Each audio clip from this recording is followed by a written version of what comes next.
Benjamin Franklin once said, "Two things in life are unavoidable, death and taxes." While he's not wrong in general, certain income are actually tax-exempt or tax-free. In other words, you don't have to pay tax on them, and that's what I'll talk about today. 12 most frequently used tax-free and non-taxable incomes. Some of them are little heard of, and some of them are generally misunderstood, and I'm going through them by category and increasing financial impact. So stay till the end.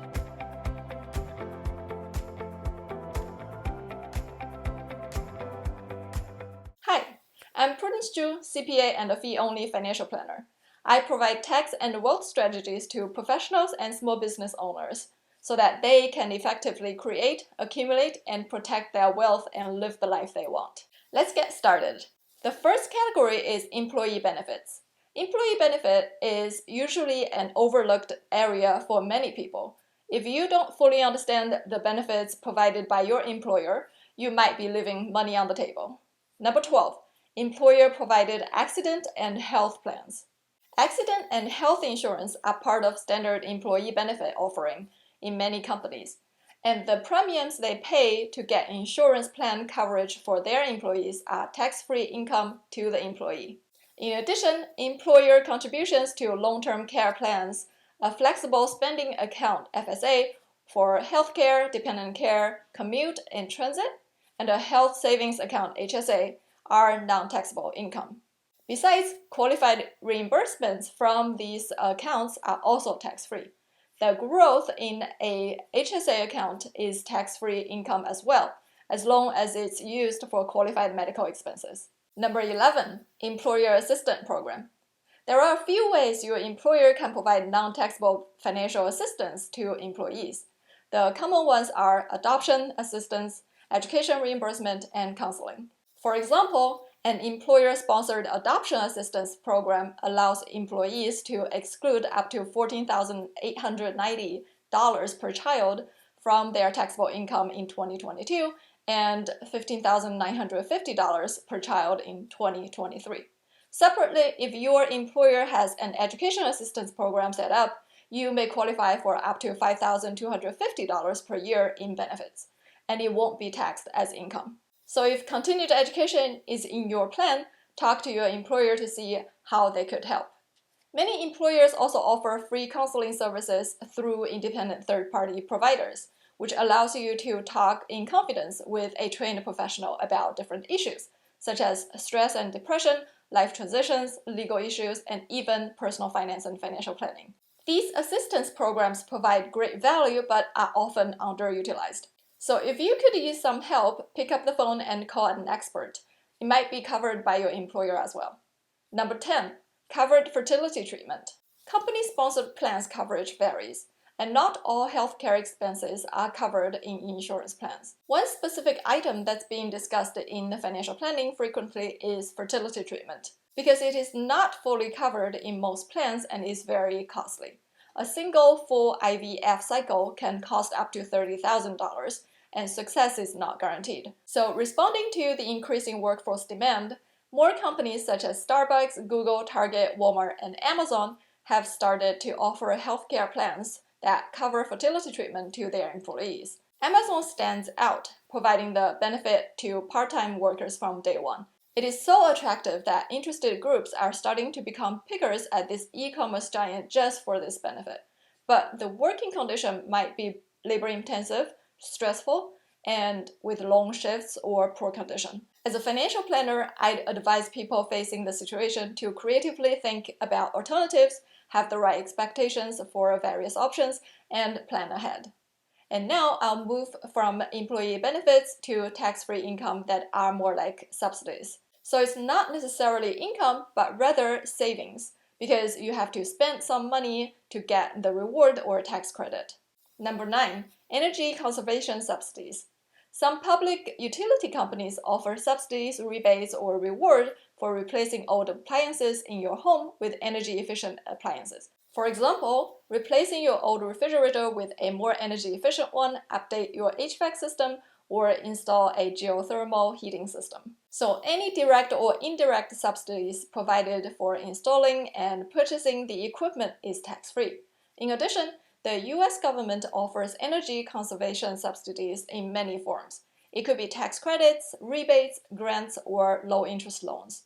For example, federal investment tax credit is available for electronic vehicles, charging stations, solar panels, and energy storage. And as you know, Tesla has already written that into their business plan. It's essential to remember that energy conservation subsidies can change over time, and it is best to check with your local government or utility company for the most up-to-date information, as well as your tax preparer to see how much you could actually save. Number 8, foster care payments. In the US, foster parents who care for children placed in their homes may receive government payments to help pay for expenses. And these payments are usually non-taxable income. The pay differs by state, ranging from $20 to $30 per kid per day. It may or may not cover the cost of caring for the foster kids. So most foster parents are not doing it for the money. Instead, they want to help the system, give back, or want to adopt. Being a mother of 2, I know how much work and patience it takes to raise kids. And I have a lot of respect for people who foster with care and love. They give back to the community big time. And now we move on to tax investments. Number 7, interest in municipal bonds. Most investment income and returns are subject to federal and state taxes. Interest, dividends, and short-term capital gain are taxed at the ordinary income rate. It is potentially the highest tax type for high-income people. One exemption is municipal bonds issued by states and other government entities. These bonds are used to fund public infrastructure, repairs, and financing. Their income is generally tax-free to the investors on the federal, state, and local levels if they live in the state where the bonds are issued. It could be individual municipal bonds or through a municipal bond fund or ETF. This could be very attractive for investors with high incomes. For example, Savvy Sophie's combined federal and state marginal tax rate is 35%. For her, a municipal bond with a 6.5% return would have a tax equivalent yield of 10%. The formula is tax-free bond yield divided by 1 minus her tax rate. That means a bond without tax benefit with less than 10% pre-tax return would generate less after-tax return than the municipal bond with a 6.5% return for her. However, I need to call out that while the interest income on municipal bonds is tax-free, you may still be subject to short-term or long-term capital gain taxes if you sell the bond at a higher price than what you bought it for. Number 6, income from Roth accounts. Roth accounts are set up for retirement and funded with after-tax money. Their tax benefit is that you can invest with the money in the accounts, and the capital gain and the qualified withdrawal would be tax and penalty free. There are different types: Roth IRA for individuals, Roth 401k for employees of sponsoring companies, and Roth 403b for supporting nonprofits. Roth IRA, in particular, is commonly discussed in the financial independence, retire early, or FIRE community, because unlike other retirement accounts, you don't have to pay the 10% early distribution penalty on the contributions portion from the account as long as the account is at least 5 years old. It could be a source of income during early retirement, with tax benefits and without the early withdrawal penalty. In comparison, investment income and gains in a traditional 401k, 403b plan, and traditional IRA are taxed at the ordinary income rate when you withdraw the money. And in addition, it might be subject to a 10% early withdrawal penalty if you withdraw the money before the age of 59.5. Number 5, gain on principal residence. If you sell your home for a profit, you can exclude up to $250,000 as a single filer and up to $500,000 as a married joint filer from taxation. To qualify for this capital gain tax exemption, you must own your home and use it as your primary residence for at least 2 years.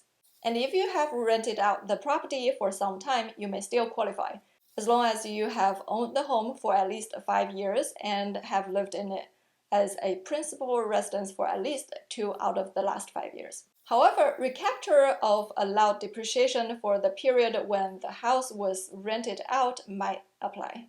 That means you have to pay tax on the depreciation you took or are allowed to take at your ordinary income rate up to 25%.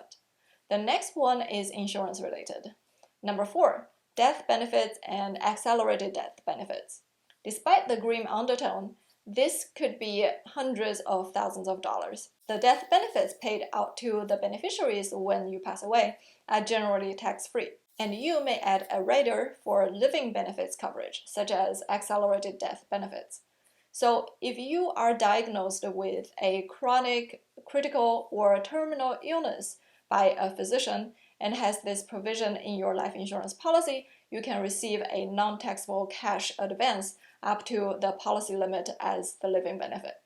This would allow you to use the money without tax consequences while still alive. The catch is that death benefits received while still alive decrease the benefit your beneficiary will get when you pass away. This is very different from surrendering your life insurance policy, where the proceeds over the tax basis are in general taxable income. So be very careful. Number 3, financial gifts. If you receive money from other people or property without providing something of equal value in return, it's considered a gift, and you won't have to pay income tax. The giver can also exclude a certain amount per recipient per year without incurring a gift tax, and it is called a gift tax exclusion. So for example, in 2023, an individual can give up to $17,000 in cash or other asset to another individual without incurring gift tax. And this amount used to be $16,000 in 2022. And if it's over that amount, the giver will have to file a gift tax return, and a lifetime gift tax exemption would apply. It is said to be $12.92 million for an individual and double the amount for a married couple in 2023. So lifetime gift exemption won't concern most people. However, if the gift later produces income, say the gift is a stock that increases in value, the recipient will have to pay tax on the capital gain portion. Number 2, child support and certain alimony. If you receive child support payments, those payments are non-taxable income and should not be included when you file taxes. And if you receive alimony and the divorce happened after December 31st, 2018, it's also tax-free for the recipient. Before the Tax Cuts and Jobs Act, alimony payments used to be tax deductible by the person who makes the payments and taxable income for the person who receives it. And due to this change, financial planners and tax preparers now have to ask about the date of divorce. However, it makes sense since the payer usually is in a higher tax bracket, and the change would eliminate the tax gap. Number 1, inheritance received. An inheritance received when someone passes away is generally tax-free at the federal level. However, estates over a specific size may be subject to estate taxes, which are paid by the estate itself. It's considered the same bucket as the lifetime gift tax exemption, which is close to $13 million for an individual and close to $26 million for a married couple in 2023. So if you reported gifts over the annual exclusion amount, it would reduce the total estate exemption accordingly. Any amount over the exemption is subject to tax. Since estate tax law is very different from country to country, many immigrants may misunderstand the rules in the US. However, a dozen states, including New York, Washington, Washington, D.C., and Oregon, charge estate taxes and may have much lower exemption levels. And other states, such as Nebraska and Iowa, have an inheritance tax, so make sure you fully understand the tax implications when doing estate planning. So here's a summary of the 12 kinds of non-taxable income. A few are employee benefits, some are subsidies, some are related to investments and insurance, and others are transfers. As a financial planner, I care about them all so that you can take advantage of all opportunities and have the complete transparency. But everyone's situation is different, and tax codes may change. So knowing the underlying knowledge is a great start, but always consult with trusted and experienced professionals for your specific situation. I hope today's episode helped you understand better some of the most significant and commonly used non-taxable incomes. If you liked it, please give it a thumbs up and share it with others. We're also available on your favorite podcast platform under Invest with Prudence. Please subscribe to my channel to learn more tax and wealth strategies to build the life you want. See you next time.